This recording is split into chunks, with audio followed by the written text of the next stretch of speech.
नमस्कार मित्रांनो, आपले सगळ्यांचे स्वागत आहे BMC गुरुजी या यूट्यूब चॅनलमध्ये. तर आज आपण बघणार आहोत की फेस अटेंडन्स कसं रजिस्टर करायचं ते. चला तर मग सुरुवात करूया.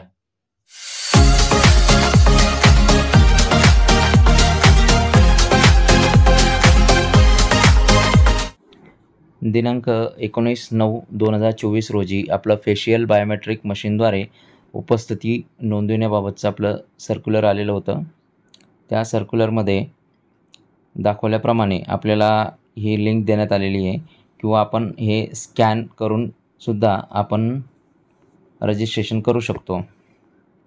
त्याच्यानंतर आपण बघूया की ही सगळी आपल्याला माहिती दिसणार आहे. त्याच्यानंतर ज्या कर्मचाऱ्यांना स्वतःच्या मोबाईलमध्ये ज्यांना रजिस्ट्रेशन करता येणं शक्य नाही अशांसाठी 3 ठिकाणी महापालिकेने सोय केलेली आहे रजिस्ट्रेशन करायची. तर इथे जाऊन आपण रजिस्ट्रेशन करू शकता. तसेच आपल्याला ह्या व्हिडिओमध्ये पूर्णपणे रजिस्ट्रेशन मी करून दाखवणार आहे. सर्वप्रथम आपल्याला लिंक ही डिस्क्रिप्शनमध्ये देण्यात येईल. तिथून आपण त्या लिंकला क्लिक करून या पेजवरती यायचं आहे. या पेजवरती आल्यानंतर इथे आपल्याला EC नंबर टाकायचा आहे. आपला EC नंबर टाकल्यानंतर सेंड OTPला आपल्याला क्लिक करायचं आहे. सेंड OTPला क्लिक केल्यानंतर थोड्या वेळ आपल्याला थांबायचं आहे. त्याच्यानंतर आपल्याला मेसेज येणार आहे, OTP येणार आहे. तो OTP आपल्याला इथे टाकायचा आहे आणि सबमिट करायचं आहे. आता सबमिट केल्यानंतर इथे आपल्याला जी माहिती दिसेल ती पूर्ण माहिती आपल्याला चेक करायची आहे, बरोबर आहे किंवा नाही. आता इथे एक लक्षात घ्या, जर कोणतीही माहिती चुकीची आपल्याला दिसली तर आपण आपल्या आस्थापना विभागाशी संपर्क साधायचा आहे आणि ती चुकीची माहिती आपण बरोबर करून घ्यायची आहे.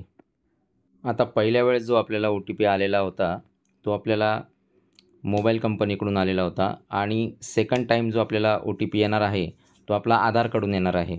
त्याच्यामुळे दोन्ही OTP हे वेगवेगळे असणार आहे. आता हे सगळं चेक करून झाल्यानंतर कंटिन्यूला आपल्याला क्लिक करायचं आहे.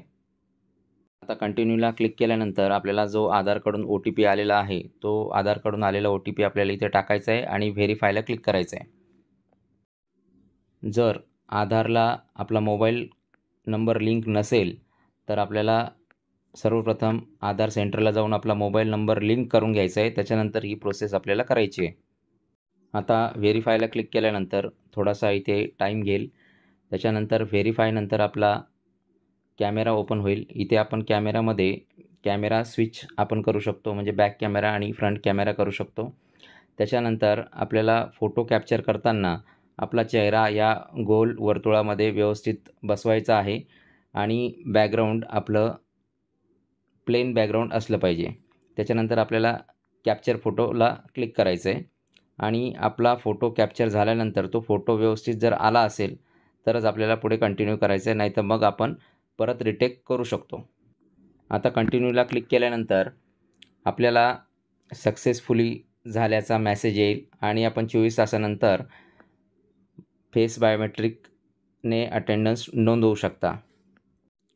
आता इथे हेही आपल्याला लक्षात घ्यायचं आहे, जर आधार कार्ड अपडेट नसेल, म्हणजेच आधार कार्ड जर आपलं खूप जुना असेल व आपला त्यावेळेसचा फोटो आणि आताचा फोटो जर मॅच झाला नाही तर आपल्याला तो एरर येऊ शकतो. त्यामुळे आपल्याला आपलं आधार कार्ड देखील अपडेट करून घ्यायचं आहे लेटेस्ट फोटोसहित आणि आधार कार्ड अपडेट केल्यानंतर आपल्याला परत ट्राय करायचं आहे.